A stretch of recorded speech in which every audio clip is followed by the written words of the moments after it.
Bismillahirrahmanirrahim. Assalamualaikum warahmatullahi wabarakatuh. Alhamdulillahirabbil alamin wassalatu wassalamu ala asrofil anbiya'i wal mursalin Sayyidina wa maulana Muhammadin wa ala alihi wa sahbihi wa man tabi'ahum bi ihsan ila yaumiddin. Rabbi shrah li sadri wa yassir li amri wa hlul 'uqdatam min lisani yafqahu qawli. Rabbi zidni ilma warzuqni fahma. Amin. Rekan-rekan mahasiswa sekalian, alhamdulillah pada kesempatan kali ini kita bisa melanjutkan perkuliahan kita, yaitu mata kuliah manajemen pelatihan dakwah. Dan kesempatan kali ini saya akan menyampaikan tentang follow up, ya, follow up atau tindak lanjut setelah pelaksanaan pelatihan dakwah. Nah, mengingatkan bahwa pada pertemuan yang lalu, ya, kita sudah melaksanakan UTS, dan sebelum UTS kita juga materi yang terakhir yaitu tentang evaluasi. Ya, evaluasi pelatihan dakwah. Kita mengevaluasi dari perencanaan, pelaksanaan, ya, apakah pelaksanaan pelatihan dakwah itu sudah sesuai dengan perencanaan, bagaimana perkembangan yang akan kita laksanakan ke depannya, ya. Dari evaluasi ini kita bisa mengambil banyak hal, ya, banyak manfaat, terutama untuk peningkatan mutu pelatihan yang akan dilaksanakan ke depannya. Nah, untuk saat ini saya akan langsung menyampaikan tentang follow up, ya. Dari sisi bahasa, bahwa follow up, ya, follow up ini berasal dari bahasa Inggris yang artinya adalah tindak lanjut, ya, atau tindakan, ya, tindakan atau contoh tindak lanjut yang dilakukan oleh seseorang, ya.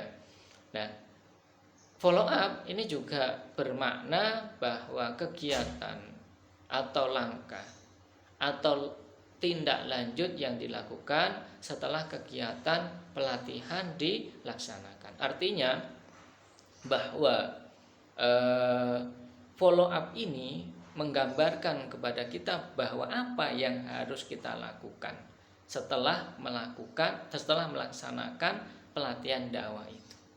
Ya, apakah ada hal-hal yang kita perencanakan untuk menindaklanjuti, ya, untuk menindaklanjuti dari pelatihan dakwah itu, terutama kepada para peserta, ya, sasarannya, ya, sasaran dari dari follow up ini adalah pesertanya, ya. Jadi pesertanya ini mau diapakan lagi, ya, tindak lanjutnya setelah pelatihan dakwah itu apa yang harus dilakukan, ya, untuk kedepannya.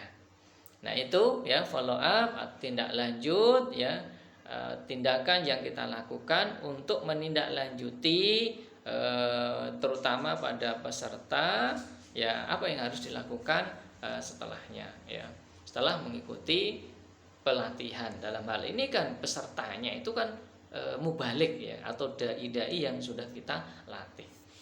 Lalu apa tujuan dari follow up ini, ya, follow up dakwah ini, ya, pelatihan dakwah ini?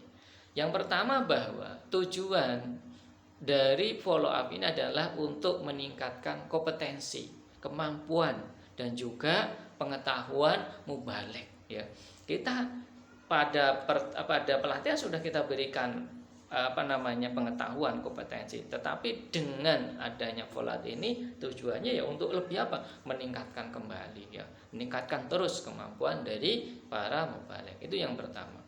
Kemudian juga yang kedua, bahwa follow up ini bertujuan untuk apa? Membangun hubungan sesama mubalik, ya, terutama, ya, bagi lembaga dakwah, organisasi dakwah dengan para mubalik yang sudah dilatih. Kemudian yang ketiga, tujuan dari follow up adalah menawarkan berbagai kegiatan atau event untuk dakwah. Nah, dengan adanya follow up, ya, bisa ditawarkan nanti, oh, ya, ada event-event bagaimana menurut para mubalik, ya, kita bisa menawarkan, ya, berbagai macam kegiatan ditawarkan kepada para mubalik yang sudah kita latih tadi ya, dalam melalui kegiatan pelatihan. Kemudian yang keempat, mengingatkan mubalik untuk terus berdakwah. Nah, tujuannya itu ya untuk meningkatkan ya, untuk mengingatkan ya mubalik dai ya untuk berdakwah terus ya. Ya, karena memang itu sarana untuk komunikasi ya. Kemudian yang kelima, memberikan informasi terbaru, perkembangan dakwah, ilmu dakwah, teknologi-teknologi yang digunakan untuk dakwah ya, dan lain sebagainya. Bagaimana perkembangan dakwah juga ini bisa kita informasikan di dalam follow up tersebut ya. Nah, itu diantara tujuan dari follow up ya. Ya, ada 5 ya, tapi ini bisa dikembangkan ya, bisa dikembangkan menjadi lebih banyak lagi ya, karena memang mempunyai manfaat yang banyak untuk follow up ini. Kemudian yang selanjutnya, bahwa dalam follow up ini juga mempunyai fungsi ya, tadi tujuan. Nah, kemudian untuk saat ini adalah fungsi. Nah, fungsinya dalam follow up yang kita lakukan ya pasca melaksanakan kegiatan pelatihan dakwah ya, maka fungsi dari follow up ini adalah ya, jadi yang pertama, follow up yang dilakukan secara rutin ini dapat mendorong, memotivasi mubalik untuk teguh di jalan dakwah, memberi motivasi, semangat, ghirah dakwahnya ini tetap terjaga. Nah, ini memberikan motivasi, dorongan ya, dengan dilakukan secara rutin. Yang kedua ya, bahwa fungsi dari follow up ini dengan sistem follow up ya, ini dapat menggerakkan prospek dan mubalik secara maksimal ya. Prospek dakwah para mubalik ini bisa dimaksimalkan ya, dengan sistem follow up ini dapat menggerakkan ya prospek dakwah para mubalik ini bisa lebih maksimal ya, karena memang dari lembaga, kemudian pimpinan lembaga organisasi ini tentu akan memberikan solusi-solusi ketika nanti ada permasalahan-permasalahan yang dihadapi oleh para mubalik. Di situ juga ada sharing-sharing yang bisa kita lakukan. Kemudian yang ketiga ya, fungsi dari follow up ini adalah dengan kegiatan follow up yang dilakukan dengan konsisten, ini akan membawa kegiatan dakwah akan lebih maju lagi. Nah, ini lebih maju ya, karena memang banyak dukungan dari para mubalik-mubalik yang lain, dari organisasi ya, ada sharing ya, ada masukan-masukan, sehingga ini akan memberikan kemajuan dalam dakwah. Kemudian yang keempat, fungsi follow up ini ya, dengan kegiatan follow up ini bisa membantu peluang dakwah yang lebih luas bagi mubalik, bagi organisasi, lembaga ya. Ini peluang dakwahnya akan lebih banyak ya, karena apa? Ya, ada diskusi ya, ada informasi yang masuk ya, ada pengembangan, terutama pengembangan keilmuan dan juga kompetensi yang dimiliki oleh para mubalik. Itu 4 fungsi follow up. Kemudian yang kelima ya, ini dengan proses follow up ini pada mubalik juga bisa menjadi cara untuk apa? Mengingatkan mengenai tugas dakwah yang harus dilaksanakan ya. Sarana untuk apa? Sarana untuk mengingatkan apa tugas-tugas dakwah yang telah dibebankan, apa yang harus dilakukan, apa yang harus direncanakan ke depannya. Ini bisa menjadi apa? Mengingatkan ya. Kemudian yang keenam, dengan follow up ya, hubungan komunikatif akan menghasilkan percaya diri bagi mubalik ya. Ya, karena ada komunikasi ya, hubungan komunikatif ini antara mubalik dan lembaga-lembaga dan lembaga atau organisasi dakwah ini akan menimbulkan apa? Percaya diri. Karena apa? Karena disupport ya, karena diberi motivasi ya, karena diberikan arahan, diperhatikan. Nah, ini akan apa? Menimbulkan percaya diri pada mubalik. Nah, itu yang keenam.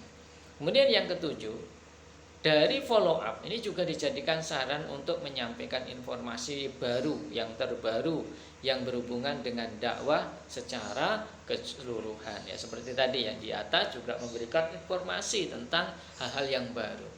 Ya, kita bisa sharing keilmuan, sharing media-media yang bisa digunakan. Ya, biasanya para mubalik ini kan juga menggunakan sarana teknologi, ya, teknologi informasi, terutama teknologi informasi yang bisa digunakan untuk apa? Untuk berdakwah. Aplikasi-aplikasi apa saja yang bisa digunakan untuk berdakwah. Ini juga bisa kita informasikan di follow up ini. Kemudian yang kedelapan, ya, fungsi dari follow up ini, follow up yang dilakukan untuk meningkatkan loyalitas mubalik dan ajang berbagi pengalaman mubalik. Ya, follow up ini dilakukan untuk apa? Meningkatkan loyalitas, loyal, ya, loyal terhadap lembaga atau organisasi, terhadap dakwah yang dilakukan ini. Sehingga apa? Ya, akan menambah kekuatan, ya, menambah daya dalam organisasi dan juga terutama proses dakwah Islam. Yang kesembilan, ya, yang terakhir ini dari fungsi dakwah, yaitu apa? Kegiatan follow up juga bisa membuat kegiatan dakwah, program dakwah, ya, ini memperoleh masukan, kritik, saran yang sangat bermanfaat bagi organisasi dan lembaga. Ya, ada masukan, ada kritik, ada saran. Ini bagaimana sih ini? Bagaimana apa baiknya? Nah, ya. Oh, ini program ini kurang relevan untuk anak-anak muda. Apa yang relevan untuk anak-anak muda? Nah, ada masukan-masukan yang akan kita saring, yang kemudian kita jadikan referensi di dalam program-program dakwah. Nah, itu 9 dari fungsi follow up di dalam setelah pasca pelatihan dakwah, ya. Ya. Nah, kemudian bagaimana teknik untuk follow up ini dalam pelatihan dakwah, ya. Teknik follow up yang bisa kita lakukan, ya. Ya. Teknik follow up yang bisa kita lakukan ini ada 10, ya, 10. Tapi nanti Anda bisa mengembangkan lagi terkait dengan berbagai macam cara yang bisa dilakukan untuk follow up itu. Yang pertama, follow up, ya, setelah kita melaksanakan pelatihan dakwah bagi para mubalik, bagi para dai itu, ya, bagi para dai itu, yang pertama kita mengucapkan terima kasih. Teknik yang pertama adalah apa? Ucapan terima kasih. Nah, ya, ucapan terima kasih kepada para mubalik yang telah melaksanakan atau mengikuti pelatihan dakwah. Kemudian juga memberikan ucapan terima kasih ini bisa saja dengan apa? Menyertakan sertifikat, ya, penghargaan, ya. Nah, ini juga merupakan salah satu teknik dari follow up yang pertama. Yang kedua ini dengan cara apa? Pertemuan berkala, membuat jadwal khusus untuk follow up. Kita kumpulkan, ya. Kita undang mereka di dalam satu pertemuan. Nanti bahkan kita bisa rutinkan itu, ya. Kita undang dulu mereka dalam satu pertemuan. Ya, kemudian kita tetapkan di situ, ya, berapa kali dan dalam mungkin per bulan atau 3 minggu, 1 bulan sekali atau 3 bulan sekali. Nah, ini bisa kita sepakati sesuai dengan jadwalnya, ya, yang jadwal yang sesuai dengan yang disepakati. Nah, ini bisa dengan itu, ya, pertemuan berkala, ya. Tadi yang pertama ucapan terima kasih, yang kedua adalah pertemuan berkala, membuat jadwal, ya. Kemudian follow up ini juga bisa menggunakan, yang ketiga, menggunakan media sosial, ya. Kita buat grup untuk sekarang ini kan banyak bisa menggunakan WA group, ya, dengan Instagram, dengan Facebook, ya. Tapi yang lebih mudah lagi ada dengan apa? Dengan grup WA. Nah, ini kan menggunakan media, ya, media sosial. Ya, di situ juga bisa menjadi ajang komunikasi, berbagi, ya, memberi motivasi tadi, ya, memberikan informasi terbaru, memberikan semangat dan lain sebagainya. Nah, ini menggunakan apa? Media sosial. Yang kedua, keempat, ya, tadi yang pertama ucapan terima kasih, kedua pertemuan berkala, yang ketiga, mohon maaf, yang ketiga menggunakan media sosial, yang keempat kunjungan. Nah, kunjungan. Jadi dari pihak lembaga penyelenggara, kemudian juga atau panitia yang sudah dibentuk dulu yang melaksanakan, ini bisa melaksanakan kunjungan. Ya, baik itu bisa lembaga, bisa organisasi yang melaksanakan kunjungan kepada para mubaligh. Ya, kita kunjungi rumahnya, kediamannya, kita support, kita motivasi, berikan informasi dan sebagainya. Ya, kunjungan. Kemudian yang selanjutnya bisa dengan cara surat menyurat. Ini biasanya cara dulu gitu ya, cara dulu ya, untuk surat menyurat kalau memang jauh gitu ya. Tapi kalau sekarang surat menyurat ini bisa kita simpelkan dengan apa? Menggunakan media sosial tadi, ya, ya, pemberitahuan media sosial di WA, nah, itu ya, di WA atau di email, ya, di Instagram, ya. Nah, ini bisa ya, untuk apa namanya, teknik yang kelima ini ya. Kemudian juga bisa yang keenam itu penugasan, kita berikan tugas, kita berikan apa namanya, suatu kegiatan tertentu yang dia harus lakukan. Nah, ini bisa juga dengan teknik seperti itu. Ya, karena memang dengan itu bisa meningkatkan kemampuan, bisa mendayakan ilmu dan kompetensinya. Yang ketujuh, bisa saja mengirimkan bahan bacaan, ya, informasi-informasi yang bisa kita lakukan. Yang ketujuh ini adalah mengirimkan bacaan, ya, itu terkait dengan materi-materi dakwah, ya, atau terkaitan dengan ilmunya, tekniknya. Nah, ini bisa dengan mengirimkan bahan bacaan, buku-buku atau tulisan-tulisan tadi menggunakan media sosial tadi, ya. Nah, ini bisa kita lakukan itu ya, teknik yang ketujuh, pengiriman bahan bacaan. Yang kedelapan, bisa saja kita undang dan kita melaksanakan rihlah, ya, karya wisata. Ya, di situ kita bisa memberikan informasi, motivasi, kegiatan-kegiatan yang positif, ya, ya, dan juga ini bisa merefresh mereka di dalam apa namanya, ilmu dan juga keterampilan atau skill yang harus dikuasai, terutama retorika dakwah, ya, bagi para mubaligh. Kemudian teknik yang kesembilan yaitu menerima kunjungan tamu. Nah, ini bisa kita lakukan ya. Ya, kita bisa menerima kunjungan tamu.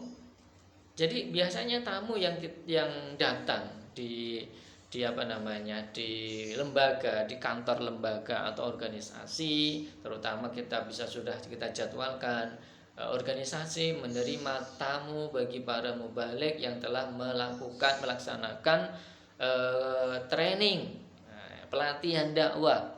Silahkan untuk datang ke sekretariat, ke lembaga, kantor lembaga atau kantor organisasi. Nah, dengan kedatangan mereka ini kita bisa memberikan informasi, motivasi, ilmu-ilmu, ya, tugas-tugas dan lain sebagainya. Yaitu apa? Menerima kunjungan tamu, open house, ya, open house bagi lembaga dakwah. Yang ke-10, memberikan penghargaan dan kesempatan. Berikan penghargaan bagi para mubaligh yang telah melaksanakan training dan melaksanakan tugas dengan baik. Ya, penghargaannya banyak macam. Ya, bisa sertifikat, bisa uang pembinaan, ya, bisa berupa apa ya? Ya, yang bisa memberikan motivasi dan perhatian sehingga mereka ini merasa diperhatikan, ya, dan akan lebih semangat di dalam berdakwah. Nah, itu teknik follow up dalam setelah pelatihan dakwah. Nah, itu ya juga yang bisa saya sampaikan dalam materi follow up tindak lanjut setelah pelaksanaan pelatihan dakwah, bahwa dapat saya simpulkan bahwa pelatihan bahwa follow up ini adalah tindak lanjut yang harus dilakukan oleh lembaga atau organisasi setelah melaksanakan pelatihan dakwah. Sasarannya adalah para mubaligh dai yang telah mendapatkan kesempatan untuk bergabung dalam pelatihan dakwah tersebut. Apa yang harus dilakukan? Ya, dengan tujuannya, ada tujuannya ya tadi meningkatkan kompetensi, pengetahuan, ya membangun hubungan sesama mubaligh, menawarkan berbagai kegiatan, meningkatkan mengingatkan mubaligh untuk terus berdakwah, memberikan informasi terbaru, ya. Kemudian juga untuk fungsinya ini banyak sekali, tadi ada 9 ya, terutama terkait dengan motivasi ya, karena fungsinya ini bisa memberi motivasi, dorongan untuk terus teguh di dalam dakwah, memberikan informasi terbaru ya, memajukan kegiatan dakwah ya, peluang dakwah yang lebih luas dan lain sebagainya. Ya, teknik-tekniknya tadi ada 10. Baik, itu yang bisa saya sampaikan pada kesempatan kali ini. Mudah-mudahan bermanfaat. Dan saya akhiri, wabillahi taufiq wal hidayah. Wassalamualaikum warahmatullahi wabarakatuh.